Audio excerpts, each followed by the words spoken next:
नमस्ते दोस्तों।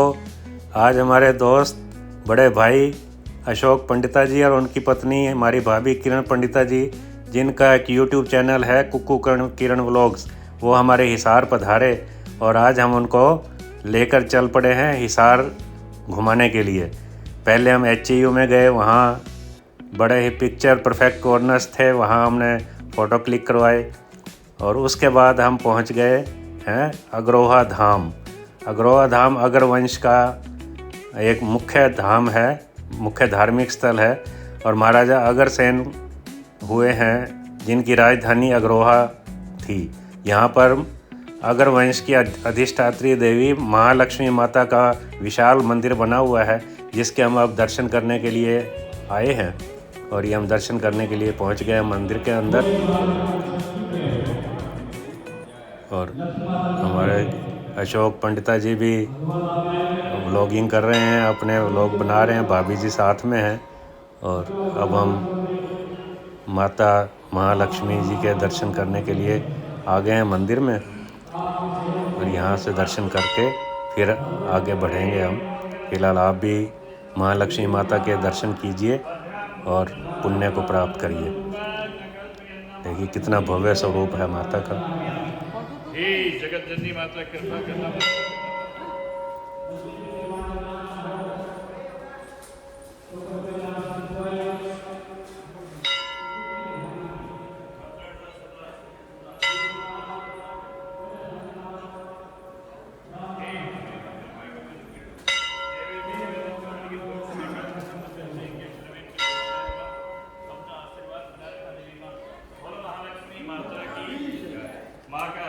दर्शन करने के बाद अब हम मंदिर के प्रांगण में आ गए हैं, जहाँ पर रामलीला की विस्तृत झांकियाँ दिखाई गई हैं।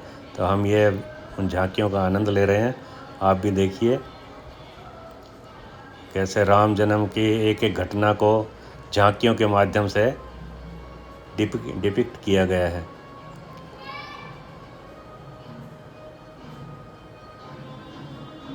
हर एक झांकी के सामने लिखा भी गया है कि इसमें किस घटना को चित्रित किया गया है।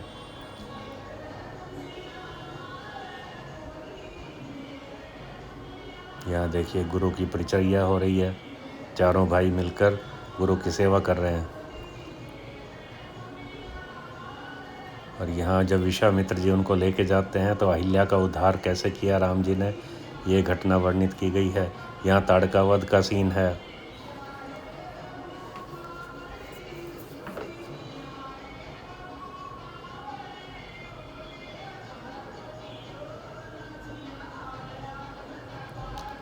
यहाँ सीता स्वयंवर को दर्शाया गया है।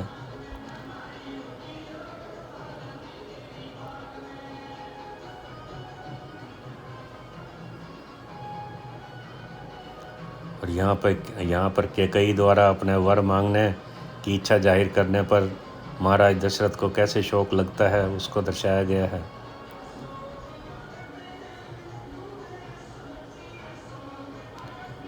और यहाँ पर राम लक्ष्मण सीता कैसे वनवासी का भेष धरकर चलने के लिए तैयार हुए हैं और ये वन गमन के शायद केवट का सीन दिखाया गया है।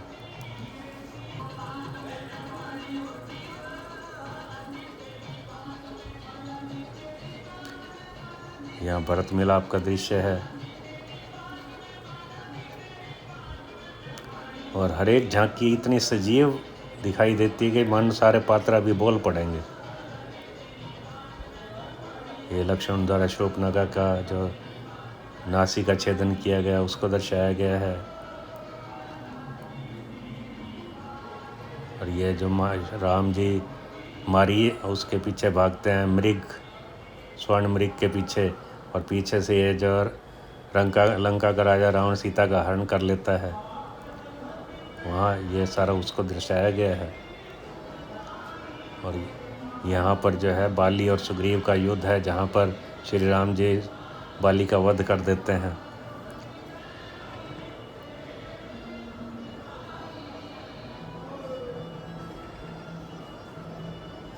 ये फाइनली राम रावण का युद्ध यहाँ पर दिखाया गया है।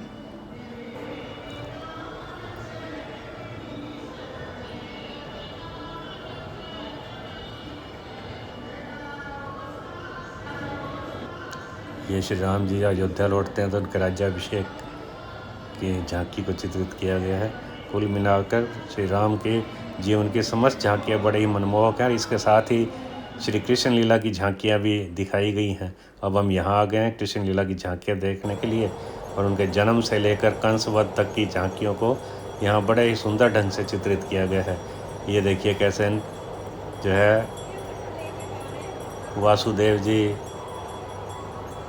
नंद के घर ले जाते हैं श्री कृष्ण जी को और सारे जो है मूर्छित हो जाते हैं द्वारपाल, और शेषनाग कैसे गंगा में उनके की रक्षा करता है। ये सब झांकियाँ बड़ी ही मनमोहक हैं। श्री कृष्ण जी बालक रूप में नंद भवन में पहुंच गए हैं।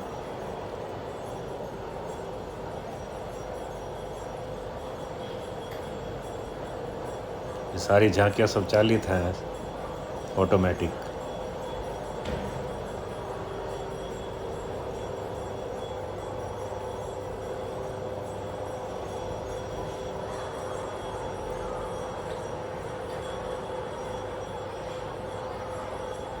ये कालिया नाग का कैसे श्री कृष्ण जी मर्दन करते हैं उसको दर्शाया गया है।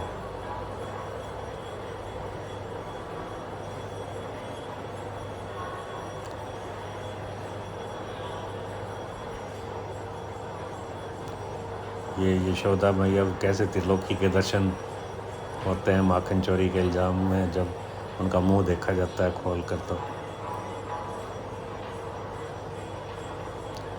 इससे श्री कृष्ण जीवन की तमाम घटनाओं को झांकियों के माध्यम से चित्रित किया करने का यहाँ प्रयास किया गया है, जो कि एक सराहनीय प्रयास है और दर्शकों के लिए बहुत ही आकर्षण का केंद्र हैं ये झांकियाँ।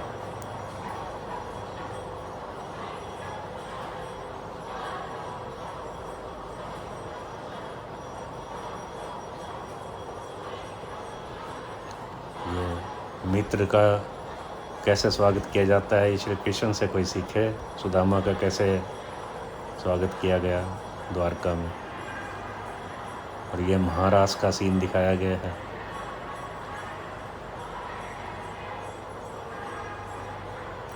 और ये फाइनली कंसवध श्री कृष्ण जी द्वारा किया गया उसको झांकी के रूप में चित्रित किया गया है।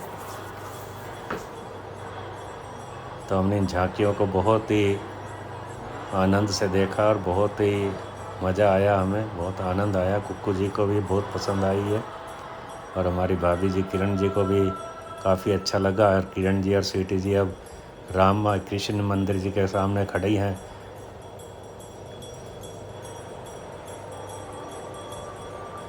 और प्रांगण में ही एक विशालकाय हनुमान जी की प्रतिमा है, इसके नीचे हनुमान मंदिर बना हुआ है। और यहीं पर कैलाश का भी चित्रित किया गया है, पूरा शिव परिवार कैलाश पर्वत के ऊपर दिखाया गया है विराजमान, बड़ी भव्य है। और ये अग्रवा धाम के पास ही शीला शक्तिपीठ है जहाँ का ये मंदिर है, बहुत ही भव्य मंदिर बना हुआ है। और वहीं पे बहुत ही ग्रीनरी और बहुत ही सुंदर बाग बगीचे वहाँ बने हुए हैं और बहुत ही फ़ोटो परफेक्ट कॉर्नर्स वहाँ पर हैं जहाँ पर हमने भी फ़ोटो वगैरह खिंचवाए। और दोस्तों इसके बाद अब हम आ गए हैं हिसार की ब्लू बर्ड लेक पर। ब्लू बर्ड लेक का नाम ब्लू बर्ड टूरिस्ट कम्प्लेक्स के नाम पर रखा गया है। हरियाणा के जितने भी टूरिस्ट कम्प्लेक्स हैं उनके नाम पक्षियों के नाम पर रखे गए हैं। उन्हीं में से एक ये ब्लू बर्ड टूरिस्ट कम्प्लेक्स है। ये देखिए सामने बिल्डिंग जो नज़र आ रही है, ये ब्लू बर्ड टूरिस्ट कम्प्लेक्स की बिल्डिंग है, ये देखिए। और इसके साथ ही जो झील बनी है इसका नाम भी ब्लू बर्ड लेक ही रखा गया है। और कुछ समय तक पहले तक इसमें पानी की कमी के कारण दर्शक आने कम हो गए थे टूरिस्ट। अब इसमें पानी की आपूर्ति कर दी गई है और फिर से चहल पहल यहाँ शुरू हो गई है। और ये देखिए झील के बीचों बीच एक टापू बना हुआ है और जो अपने आप में ही बड़ा मनोहारी दृश्य प्रस्तुत करता है। ये देखिए सामने, और इसी के साथ बोट्स भी खड़ी हैं।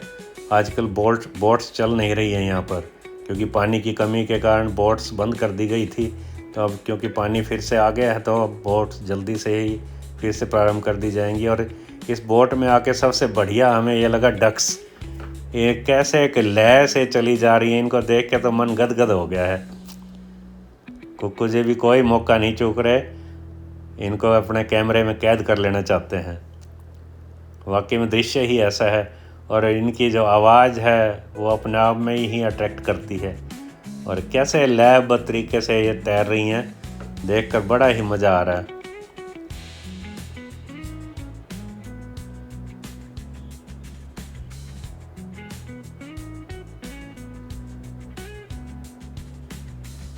और हमारी किरण भाभी और स्वीटी दोनों भी इसमें मज़ा ले रही हैं झील पर घूमने का। ये देखिए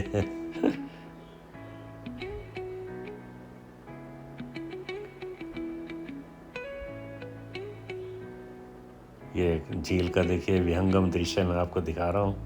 ये वो पक्षी टापू है, बीच में टापू बना हुआ है।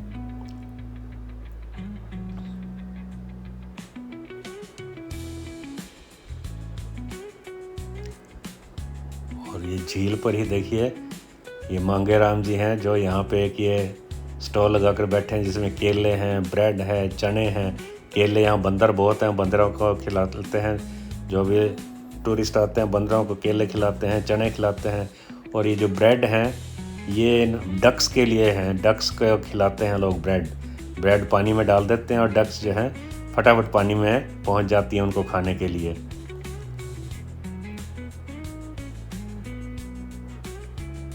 ये देखिए डक्स।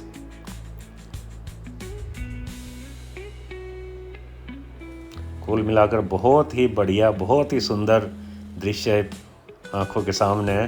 और वाकई में यहाँ आकर हमें बहुत ही अच्छा लग रहा है, बड़ा मज़ा आ रहा है। और ख़ास तौर पे डक्स तो हमें बार बार अट्रैक्ट करती हैं और कैमरा अपने आप ही इनकी तरफ चला जाता है। कभी इनकी आवाज़ सुनकर ये देखिए, आहा क्या क्या आनंददायक सीन है। ये कुछ डक्स जो है पानी में है और कुछ बाहर हैं, और ये आवाज़ें लगा लगा कर ऐसा लगता है मानो उनको बुला रही हों। ऐसे पक्षी हो तो किसका मन नहीं कर जाएगा कि इनका फोटो कराया जाए। स्वीटी जी भी फोटो के लिए तैयार है। पहले तो वीडियो ही बनाते हैं स्वीटी जी आपकी, जाइए उनके पास। डक्स की एक्टिविटीज़ को देख के तो सबका मन करता है कि इनके साथ एक फ़ोटो तो क्लिक करवा ही लिया जाए। और स्वीटी जी बार बार कोशिश कर रही हैं कि इनके साथ एक फ़ोटो हो जाए, लेकिन वो जब ये उनके पास जाती है थोड़ा और आगे चली जाती है और फ़ोटो फिर रह जाता है। हाँ, अब ये देखिए हमारे अशोक जी इनको ब्रेड डाल रहे हैं। बाहर इतने शौक से नहीं खाती, लेकिन जब ब्रेड पानी के अंदर डाला जाता है तो नरम हो जाता है। सब डक्स जाके ये देखिए पानी के अंदर डाला गया ब्रेड, और सब डक्स जाके कितने चाव से ब्रेड खा रही हैं।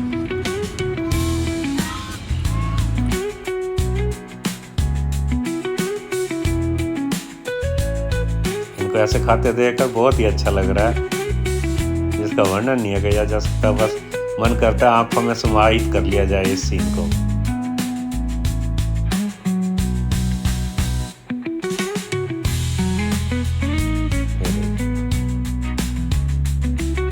कैसे प्यार से खा रही हैं ये, और इनको खाते देख कर तो बड़ा ही अच्छा लग रहा है। ये देखिए कितने लय से चली जा रही हैं। और अब चलते चलते हमने भी सोचा कि यहाँ फ़ोटो क्लिक करवा लिए जाएं, तो हमने भी यहाँ फ़ोटो क्लिक करवा लिए ताकि इन यादों को अपने साथ ले जा सकें। और अब हम पहुँच गए हैं एक और आकर्षण हिसार का जिंदल ज्ञान केंद्र। ये बहुत बड़ी टावर यहाँ बनी हुई है, इस पर चढ़कर पूरा हिसार का विहंगम दृश्य दिखाई देता है। लेकिन आजकल टेक्निकल रीज़न से कहीं बंद पड़ी है, तो हमने भी यहाँ फ़ोटो वगैरह क्लिक करवा लिए हैं। और यहाँ कैंटीन भी है, वहाँ बैठ के हम कुछ खा पी रहे हैं। और इसी के साथ हमारा हिसार का सफ़र पूरा हुआ और ये व्लॉग भी हम एंड करते हैं। मिलेंगे अगले व्लॉग में बहुत जल्द ही, तब तक बने रहिएगा हमारे साथ।